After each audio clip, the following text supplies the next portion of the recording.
Governor Tony Evers signing Gail's law today. That law requires insurance companies to cover follow-up breast cancer screenings for women with high-risk factors. It's named after Gail Zemer, a Neenah woman who fought for the change before passing away from breast cancer.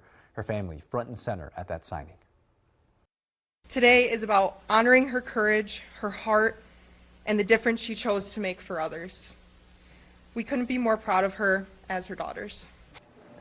Up until her passing in 2024, Gail worked to ensure women with dense breast tissue would have additional screenings covered through insurance, like regular mammograms.